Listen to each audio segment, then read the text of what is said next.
It's a tough way to travel, going from South Beach to Key West in a small boat powered by your biceps. Well, that's what one group from South Florida is doing. They are paddling with a purpose. But it's more than just a crazy idea for 6 guys who call themselves the Castaways Against Cancer. They will leave on this exhausting 7-day trip for the 5th year in a row Saturday morning. CBS 4's Danielle Knox has their story. It's a Herculean effort, and it's not just for fun. This trip is a paddle with a purpose.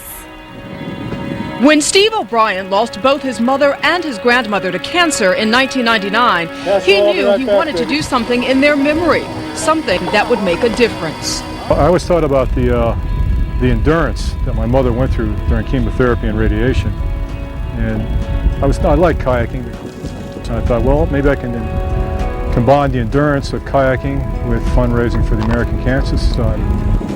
After doing a lot of thinking and taking on some shorter paddling trips, Steve got a group of friends together and set a fundraising goal. OB came to my brother and said, hey, I want to paddle from Miami to Key West and raise money for the American Cancer Society. My brother said, you're crazy, but I'll do it with you.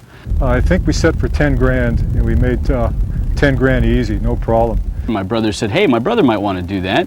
And he asked me, and I said, that sounds like the adventure of a lifetime. Absolutely. 5 years later, the Castaways Against Cancer are preparing for their 5th annual trek. Members have come and gone. The fundraising goals are loftier, and this year there's a special message attached to the trip.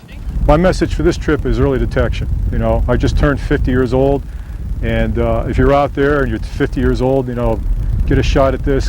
Go ahead and go out and get examined. The trip will take the paddlers through 180 miles of open ocean, a journey that allows plenty of time for reflection for the kayakers, but especially for Chad Forbes, who lost his father this past year. Just thinking about my dad, and it's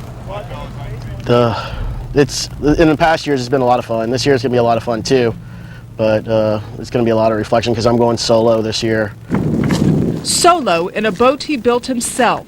While most of the castaways choose to make the trip in 2-person kayaks, Chad wanted the chance to have time alone. Just so I can get away from people, and if I want to be near people, I can paddle up and just say, hey, let's talk. The journey is sometimes emotionally painful, and as for the physical pain, it's almost constant. For those first 2 hours, it'll mean a whole lot of emotional things, and from the second hour until we land in Key West, it means nothing but physical pain. The pain that we go through is temporary, and the pain that a lot of people who suffer from cancer is permanent. Yeah, that is so true. And well, tonight the Castaways are about $5,000 shy of their fundraising goal, set for $25,000. So if you would like to help them out, we've put a link in the upper right-hand corner of our website. And that address, of course, is www.cbs4news.com. Danielle Knox, CBS 4 News. Take a look at